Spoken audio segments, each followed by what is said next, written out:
Hello guys and welcome to the third episode of the EAFC 25 career mode with Sheffield Wednesday. In the last episode we hit a very decent patch of form, 3 wins out of 4, very decent, especially with the team that we have. Everything that I ended last episode with got undone, so we're starting this episode giving a contract to Nathaniel Chalobah and also re-rejecting the Mexico national team. So yeah, I kind of forgot as well because I hadn't played for a few days what I gave him, and I think I remember giving him 5.9. He came back with 6. Oh dear, I'm not gonna say it. No, refuse. And I meant to negotiate that with him, but I accidentally accepted. So yeah, Nathaniel Chalobah has snuck his way into a pay rise there. Cheeky bastard. Let's move on. Something that I still haven't mastered this game cycle is the training plan. Yeah, I'm still either having players with no sharpness or no fitness, so got no clue how I balance that out at all. But yeah, so players are getting fatigued quite a lot. On my personal career as well, I actually turn that off. I just have them on 100% fitness, 100% sharpness all the time because it's just easier. But kind of want this to be a bit realistic with the fatigue. In fairness, obviously, the Wednesday players in real life are playing basically every game. So, well, you know, we do have that same fitness issue in real life, so that's nice. And as you may have just seen there at the end of that clip, first game of the episode, we face Coventry City at home. Less said about the real life game against Coventry City, the better, realistically. Oh dear, that was dire. But we did invade the pitch, so to speak.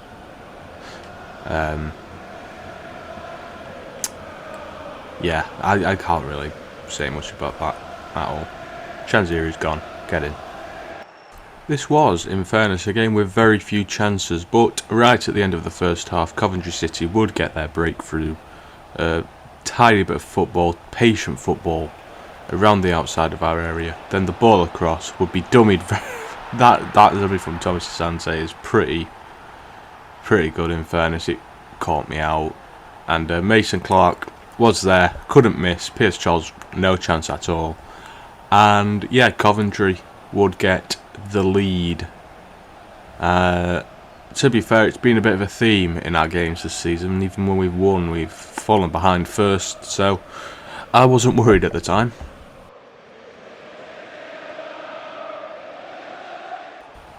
But then, midway through the second half, my worries would increase a little bit as Torp would run through the vast majority of the team, in fairness, never mind the defence, and place it beyond Pierce Charles, who, again, you can't really blame for the goal. Maybe he could do a little better, but there's not a lot realistically more he could have done. And Torp gets the second goal, and it looks like once again the first game of the episode we're heading for a defeat. Surprisingly, not a lot really happened during the international break, so we did now head straight into the game against Charlton, the side that were just above us in 23rd in the league. I think a win actually would have taken us above them, but I'm not 100% certain because I didn't record the table. I thought I did. First chance of the game then would have gone to Charlton, and well, like I was just saying, we could have gotten off bottom, but you know what EA Sports said about that?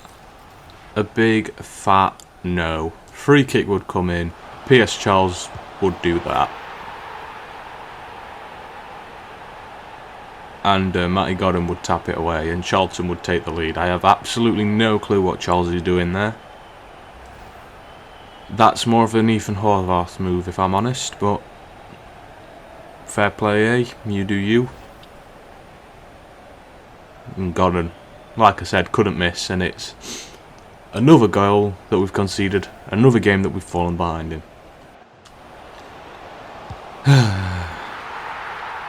Another goal. And Charlton are starting to run away with this. And I'm starting to get the feeling that we're not going to get off the bottom today. Oh dear. Really poor defending again from us. Not a lot PS Charles could do about this one. Can't blame him for this one. Definitely for the first though. You know what's coming way too common in football these days? Absolutely this, and I hope it changes. I still have hope deep down for you, EK, but again, misses another sitter, but luckily this time Jamal Lowe's there to put it away. And we are back in the game 35 minutes in. Surely we can't turn it around, surely not.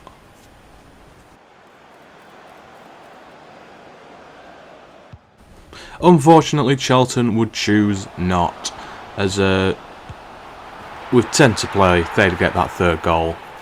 Bannan again with it. And that was, in fairness, soul-crushing, because we had actually picked up a little bit in the game since equalising. Since pulling the goal back, sorry. And yeah, Pierce moves a little bit over, almost to shut the angle down a tiny bit. And that pull back, he's not quick enough to get back, and it kills us. It's like a dagger through the heart when you concede that goal. And yeah, that one did hurt a little bit, to be fair. And Charlton had won. One thing that came up between games is that Cardiff aren't happy with Horvath's appearances. I was going to actually drop PS Charles for a game or two just to, you know, give him a little rest, because he's been a bit poor recently, and I feel like giving him a little rest may be useful for him. So yeah, we're going to play Horvath in goal against Middlesbrough, who is 16th. So yeah, here we go then, into the Middlesbrough game we went. And in another slow starting game, we would get the breakthrough. Sheffield would get on the end of a Jamal Lowe shot that was saved by the keeper, and we would take the lead. Sheffield with his first goal of the season. Brilliant finish in all fairness, from a tight angle as well. And yeah, we take the lead. I know I said I'd play Horvath in this game. We've actually made a couple of rotations, now I think about it, with Sean Fizer and George Brown starting. I can't remember who I put him for, Fizer in for. I think it was Bannan. And I also dropped McNeil, who was pretty tired because he's played every minute of every game for about 6 weeks, so I gave him a little rest as well. We would start the second half quickly. Ball down from Bannan into Jamal Lowe, who would play the ball into Cadamartri, who cut it back for Fizer, who shot straight at the goalkeeper. But early start for the Owls, quick start for the Owls. Can we build on this and our 1-goal lead? And the answer to that would be yes. Ball down the line from Cadamartri in towards Sean Fizer, the goal scorer. And this time he'd turn provider, ball into the area. George Brown will meet it with the header. And ladies and gentlemen, I can't believe it, I've scored off a cross in FC 26. George Brown with his first goal of the game. I'm not sure if it's of the season. I think it might be. But yeah, we've added a little bit of a buffer between us and Middlesbrough now. It's 2-0 to Wednesday. Let's keep this up. We've been the better side all game. Middlesbrough would come back quickly though. Whittaker would find Brown, who would take advantage of our biggest weakness this season. That's been that little gap between the midfield and defence that is always wide open. Always wide open for players to just advance through. Especially when the line's as deep as it is, and get into the box. Luckily for us this time, the shot would go wide of Horvath's goal. And take that warning, we did. We'd go straight down the other end from that goal kick, play it into Fizer, who would fire it beyond Dieng, and he would get his second of the game, our third, and surely all 3 points in the bag for Wednesday. And surely, as provided Charlton lose, that takes us off the bottom.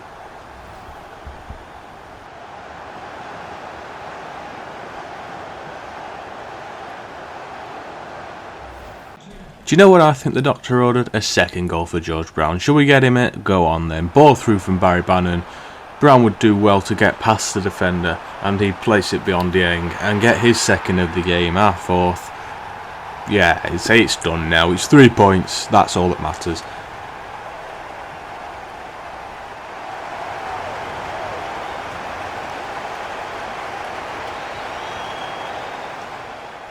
I'm dead chuffed for Brownie. Dead chuffed.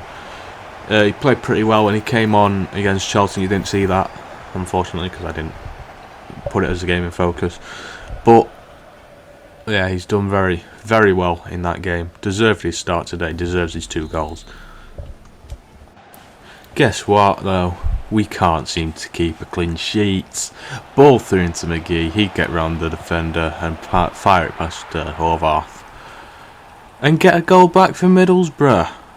I was really hoping we'd get a clean sheet. I really was. A bit frustrating, that, to be fair.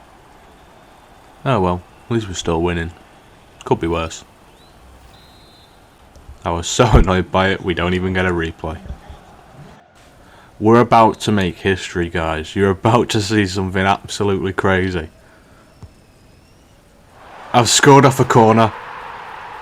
I don't think I've scored off a corner in about 3 FIFA cycles. We've actually scored off a corner. Iorfa joining the score sheet. Brilliant finish. And yeah, just wraps up what was already wrapped up. 5-1 win again. And yeah, get in there. Oh yeah, and the last chance of the game would go to Middlesbrough. Ball into the box, fired wide.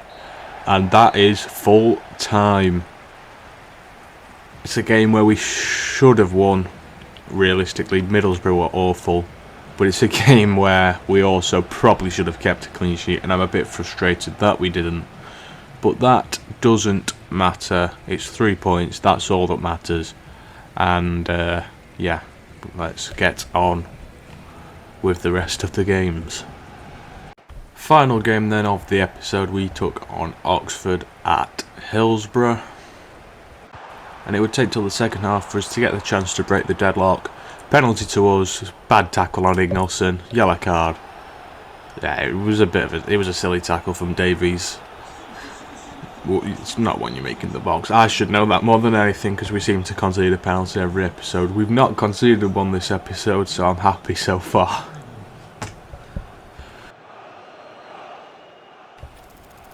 And EK Ugbo would step up to take the penalty.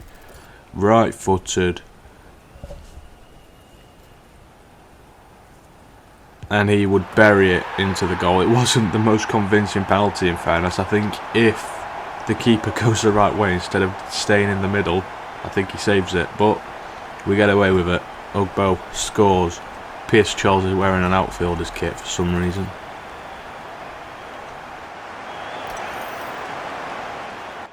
And then, in the last minute, absolute heartbreak for Wednesday.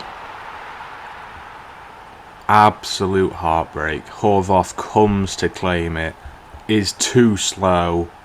We can't head it away either. And the player just jumps and heads it beyond him and earns Oxford a point. I know, again, this isn't a game in focus, but it's a very undeserved point, trust me. We were very much the better side, but they will get a goal. Anyway, that is going to be the end of today's episode. If you did enjoy it, don't forget to like, subscribe and click the notification bell to stay updated with the series. I know that this one wasn't as long as they have been recently.